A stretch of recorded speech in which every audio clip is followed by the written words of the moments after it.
Shards of Galanor are much stronger than I think people originally realized this season. I figured they'd be a cool exotic to use, but not that strong in endgame content, and I was very wrong. I used this build in content while 15 power under, and it was great. I used it in 20 power under content against champions, and it was still great, and I even used it against bosses where I was able to deal extremely solid damage, maintaining Radiant the entire time, also debuffing the boss while solo, and was able to get off multiple supers in a single phase. I honestly might go as far as to say this is one of the best Solar Hunter builds since young Ahamkara's Spine was nerfed, and the seasonal artifact mods this season make it even better. Things like Raise of Precision managed to work with our throwing knives, so even on precision final blows, these ignite enemies, and mods like Kindling Trigger are also great because we can apply Scorch stacks by shooting once, follow up with a Fan of Knives, and ignite like that too. The key to the build is also using Dragon's Breath. This makes for a perfect passive damage weapon. You can shoot once, trigger ignitions through your melee and super, and then have the weapon automatically reload for you. Then during damage phases, you can also utilize fusion rifles to help build the second half of your super extremely quickly, which is what allows for multiple blade barrage uses during a single phase. Dragon's Breath is also great for ad clear. The AoE allows you to quickly clear out a room while still building a ton of super energy, so you can constantly cast supers even to deal with things like mini bosses. And then finally, in a champion setting like a GM or a Master Law sector, it's also great because you can use the exact same rotation. You can pop Radiant, you get Surges, and then debuff the champion with a solar ability, and then follow up with Dragon's Breath and a Blade Barrage to quickly deal with them and anything else nearby. Plus, usually you have most of your super back for the next champ.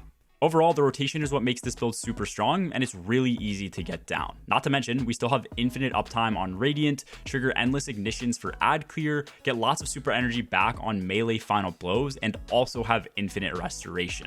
As long as you aren't sprinting at bosses and champs, it's pretty hard to die with this build, making it perfect for any and all content. In this video, I'm going to be going over all the weapons, the mods, the aspects, and the fragments needed to make the build perfect, but before I do, this video is sponsored by the perfect Christmas gift, which is Backbone 1. With the new season of Destiny just releasing, Backbone 1 is the best way to game wherever you go. If you need to catch up on your craftable weapon patterns in Destiny, or even earn some much needed XP on the go, Backbone has you covered because it turns any mobile phone into a next-gen gaming device. Once you get your Backbone controller, simply take it out of the box, stretch it to fit any phone size, and then snap the USB-C connection into place, and you're ready to game in seconds. Backbone also comes with its very own app, which acts as a hub for all your gaming needs.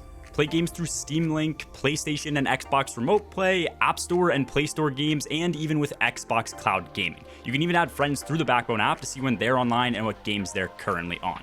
You can also clip or screenshot any moment using Backbone's simple recording controls. Just press the recording button once to start capturing in up to 1080p at 60 FPS. With the holidays coming up, Backbone is a great gift for yourself or anyone else who likes the game. Get your Backbone 1 controller right now by going to playbackbone.com or click the link in my description below. Starting off with the build, I wanted to go over all the weapons that we're running to make it as effective as possible for DPS rotations, for ad clear, things like that, and how those feed directly into Shards of Galanor, which is the exotic we're using with this build. Starting off with our heavy weapon, which is the exotic of choice for the build, we have Dragon's Breath. It's brand new this season, it's really effective in the DPS rotation, and I don't even have Catalyst, so it could be much better. The reason this is perfect is because it has kind of a pseudo autoloading holster type perk where if we trigger an ignition, that's going to automatically reload it. So we can shoot this out, have it slowly scorching and dealing damage to bosses or even champions. Then we can throw our knives to trigger an ignition. We can use our Blade Barrage super. After that, with Shards of Galanor equipped, we still get like half our super back if all of our knives hit. And then we can follow in with a fusion rifle, and then that's going to give us a ton of energy back per shot that we hit. And as this auto loads, then we can swap, shoot another rocket, and keep that cycle going. And then finally, primary wise, I've been rocking Zali's Bane. Obviously, if you don't need Dragon's Breath or an exotic in your heavy weapon slot, you could always rock something like Sunshot as well. The reason we're using this is because this has incandescent. Sunshot has some intrinsic scorch that it can apply as well. So as we do that, that's going to fit into our build and give us some of our abilities back much quicker so that we can dodge near enemies, get our knives back, and just pretty much always guarantee having our Phantom Knives to slowly build our super with Shards of Galanor equipped. For our solar subclass and how we have that set up, we are running Blade Barrage for our super. We can cast this and with Shards of Galanor, get the first half instantly back if our knives hit enough enemies. So we're only ever really needing to build the second half of the super. We have Gambler's Dodge, so we can dodge and get our melee back, and that's great because it's a melee-based build. So if our knife trick ever misses, which is the melee we're running, we can dodge and quickly get that straight back. After that, our only other main ability is Healing Grenade, so we can throw this down and infinitely maintain restoration with the build to give ourselves a little bit of extra tankiness so we can soak up more damage and not need to sit back and hide to restore our health. When it comes to our aspects, first up is going to be Knock 'em Down. This is actually really good with Blade Barrage. It gives us more solar projectiles that we're launching, so that's just straight up extra damage for the super. And then more important than that, we have the ability to get our melee charge instantly refunded as long as we get a kill with that melee while radiant. And then second to this is going to be On Your Mark. This is really nice because it gives us 3 fragment slots. Most aspects just give 2. And then with this, anytime we're getting precision final blows, we are giving ourselves and nearby allies a stacking benefit of increased reload speed and increased handling. So it makes our weapons feel really snappy. It's great for DPS rotations. And on top of all that, if we dodge, that's just going to instantly give us the max stacks, which is 3 stacks. So we have max handling, max reload speed that On Your Mark can offer. Then finally, with the 5 fragments we have, each of these are really important. Ember of Singeing is going to make it so that when we scorch enemies, we get a massive increase in our class ability regen. So just with 2 knife kills, we should be able to fully refund our Gambler's Dodge, so we have high uptime on our dodge to always replenish our knife. Ember of Torches is needed so that we're always radiant. That feeds directly into Knock 'em Down, so as we're getting melee kills, our knives come back.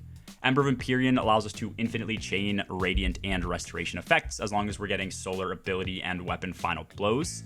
And then after this, we have Ember of Beams, so that our Blade Barrage projectiles just have way better tracking. They're not going to miss. They're more effective in DPS rotations.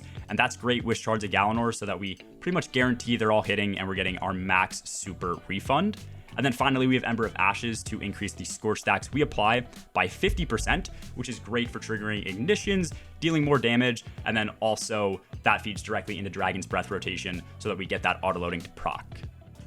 On screen right now is the primary mod setup that I've been running with this build. It's really effective. Some mods will be shifted depending on the activity we're in though, so I'm going to be covering that. And as always, we'll have a Mobalytics link in the description below for more details on the build, and obviously a dim link if you guys want to just click once and apply the build in game yourself.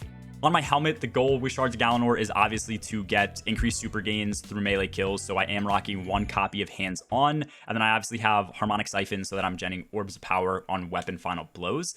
Harmonic Siphon is much more important in the build if you're going into a damage cycle or a DPS rotation and you need those armor charge stacks. If you're just doing this for like general play, I would highly recommend just doing double Hands On for the increased super energy gains. For our gauntlets, obviously make sure you're rocking Shards of Galanor. That's the entire point of the build. And then mod-wise, we have Heavy Handed, so that charged melee final blows spawn in Orb of Power every time we get a kill with a 10-second cooldown. And then after that, we have Impact Induction, so as our charged melee is dealing damage, not getting kills, but just dealing damage, we're also getting energy returns to our Healing Grenade.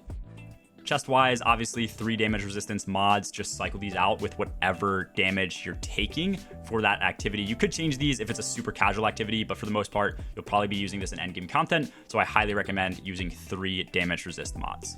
On our boots, I'm rocking 1 copy of Recuperation, 1 copy of Innervation so that I'm getting healing when picking up Orbs of Power and also Grenade Energy straight back. We don't need any other energy because we're building our class ability really quickly. We have infinite melee charges. So for that reason, I'm also just running 1 copy of Solar Weapon Surge constantly. But obviously, if you're in a DPS rotation, you're going to want to max out your damage for something like Dragon's Breath with 3 copies of Solar Weapon Surge.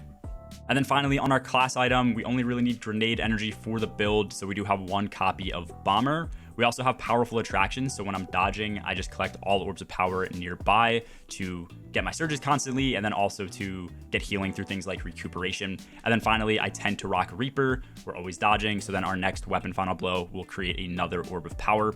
Again, if you're going into a damage rotation, I would highly recommend swapping Reaper out for an Elemental Time Dilation. So it would look like this, and then you'd probably have your 3 Solar Surges back on in a damage cycle. And then lastly, when it comes to the seasonal artifact, these are the mods I recommend running for the build. Kindling Trigger is great for applying Scorch stacks. We have Flint Striker for increased Radiant uptime. Heart of the Flame is great in a team setting to get off even more super damage. Wished into Being is great for spawning extra orbs of power in. Revitalizing Blast is great for the weaken debuff that your knives and super are constantly going to be applying to enemies. You even have Rays of Precision, and as you're going to see in a lot of the background gameplay, anytime that we get a precision final blow with our knives, that's also igniting, which is because of Rays of Precision. So that not only makes our weapons much more useful, but also our melee charges. And then if you're solo, obviously make sure you're rocking Solo Operative for another 15% damage. That is everything for the build and the video, guys. Let me know which hunter exotic you think got the best rework this season. I do also stream a bunch over on my Twitch. If you ever want to stop by, a link to that is in the description down below. As always, have a good one, guys. Peace.